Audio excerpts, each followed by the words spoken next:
The top stories: Prime Minister Abiy holds discussion with Danish Foreign Minister.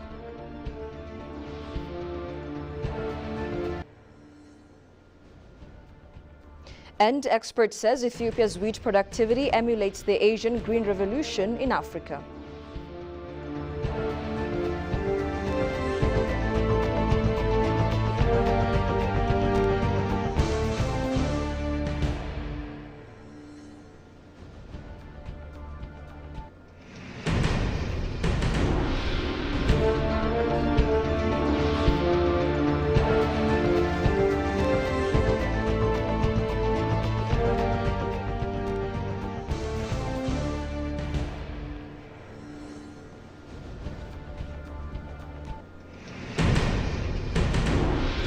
Hello and welcome to EBC World, the voice of Pan-Africanism, with the latest news highlights of the hour. I am Tabitha John. Do stay with us. We'll be back after the following short transition.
Prime Minister Abiy Ahmed held discussion with Danish Foreign Minister Lars Rasmussen.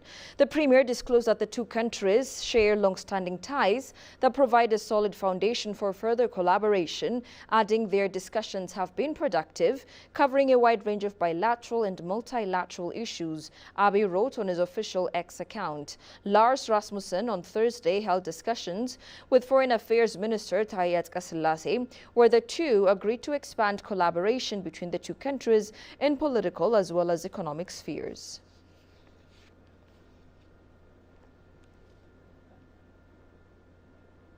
Prime Minister Abiy Ahmed said Ethiopia's partnership with the African Development Bank AFDB continues to be productive. The Premier received and held discussions with African Development Bank's East Africa Regional Deputy Director General Abdul Kamara on AFDB's projects in Ethiopia this morning.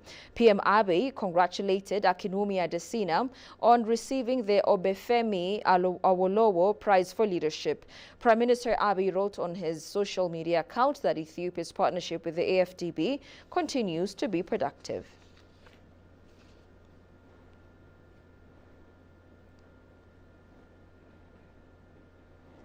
The Ethiopian Civil Aviation Authority and the National Civil Aviation Authority of Angola signed an MOU to revive their existing air service agreement. Director General of the Ethiopian Civil Aviation Authority, Getachew Mengistu, and Chairwoman of the National Civil Aviation Authority of Angola, Amelia Domingues Kivungua, have signed the agreement representing their respective countries. It was stated on the occasion that the air service agreement signed between the two countries 47 years ago allows them for unrestricted flight services over African airspace.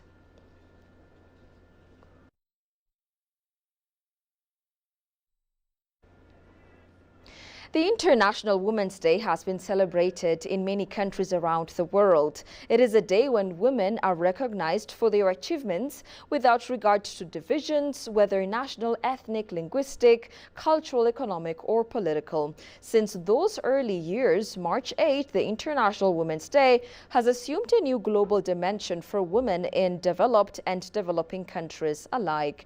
The day also marks a call to action for accelerating gender parity Authority. Significant activity is witnessed worldwide as groups come together to celebrate women's achievements or rally for women's equality. The idea to make it an international event came from Clara Zetkin, a communist activist and advocate for women's rights. In 1910, she raised it at an international conference of working women in Copenhagen. Her suggestion was unanimously backed by the 100 women from 17 countries that were at the conference. The first International Women's Day was celebrated in 1911 in Austria, Denmark, Germany, and Switzerland. The United Nations started marking the event in 1975. The first theme adopted by the UN in 1996 was celebrating the past, planning for the future.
Welcome back. Ethiopia's 5-year-old homegrown economic reform has been registering impressive results. The success of the reform is most vividly seen in maximizing agricultural productivity to the nation. The remark was made by Kefena Efa, an agriculturalist for over 25 years, who told EBC World that Ethiopia's stunning success in wheat productivity has helped it ensure food security. Habtamu Ashagri sat down with their experts and compiled the following report. Ethiopia has adopted and implemented the homegrown economic reform activity to eradicate poverty and backwardness across the country. This is some detailed journal that Ethiopian agriculture experts written to clarify Ethiopia's wheat productivity to the international community. The priority have been given. For instance, Kefena Efa, who is agricultural expert for over 25 years, is reflecting his personal observation about the homegrown economic reform and its achievements. Our home economic reform, which status us to become as a beacon of African prosperity. Our government made a decision to launch the irrigated wheat initiative, and that has really gained ground at several fronts. Ethiopia is registering remarkable achievement by maximizing wheat production. The wheat variety of Ethiopia is developed by agricultural research system aligned with some foreign research institutions played an unprecedented role to maximize wheat productivity in Ethiopia. The irrigated wheat initiative of Ethiopia, there is no any single wheat variety that has been imported from outside. All the varieties used in the irrigated wheat initiative is developed in the National Agricultural Research System of Ethiopia, in fact, in collaboration with the international research centers, as well as by the regional agricultural research centers. So we have all the resources, we have all the knowledge, we have all, the expertise required to to make this happen. The agricultural expert added further activities are needed to increase the overall agricultural productivity to ensure food security in all crop items. So mechanization is very important. The other important driver is inputs. Inputs is very important. Seed is considered as an input. Fertilizer is considered as input. Herbicides and other agricultural biochemicals are input. Timely delivery of those inputs are very important, and currently, the government has given due priority, to modernize agriculture in terms of providing input. The other very important driver is the engagement of the private sector. According to EFA, the recent wheat productivities showcase that Ethiopia's effort to emulate the 19th century Asian Green Revolution in Africa.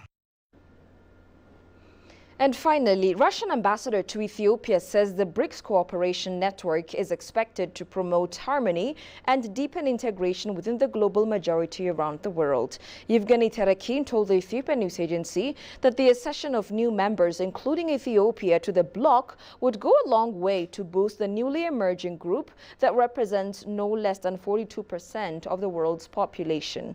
According to Terakin, Ethiopia and other new arrivals would stand to benefit from this strategic partnership, international and economic standing of the association of the BRICS. Jerusalem Betzaha brings us up to speed.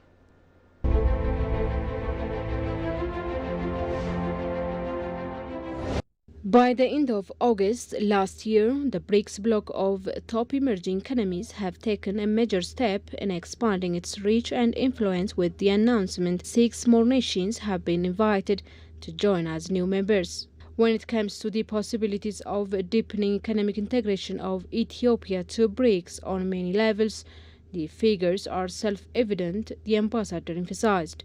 According to Terakin, the BRICS is not based on bloc principle, but on the principles of mutual respect, a sovereign choice of development path, and the implementation of the fundamental principle of the UN Charter, that's the sovereign equality of states. BRICS represents a cooperation network for regional and sub-regional processes in and between Eurasia, Africa, and Latin America. This cooperation network is expected to promote harmony and deepen integration within the global majority around the world. BRICS is always open to an equal dialogue aimed at looking for a balance of interests. The share of the bloc stands about 25% of global exports. The aggregate GDP of the BRICS countries in terms of purchasing power parity has reached about 1/3 of the global value and has exceeded that of the G7 countries. The BRICS countries account for 30% of dry land and 45% of the world's population. A substantial part of the global production of oil and other resources and about 25% of global exports. This cooperation network is expected to promote harmony and deepen integration within the global majority around the world. You're watching ABC World, the top stories. Prime Minister Abiy holds discussion with Danish Foreign Minister.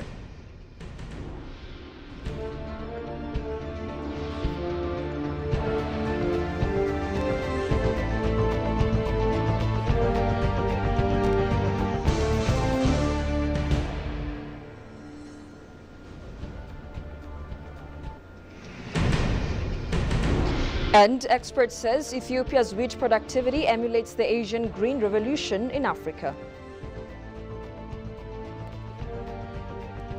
That's all we had for now. I'm Tabitha John. Thank you for watching. Goodbye.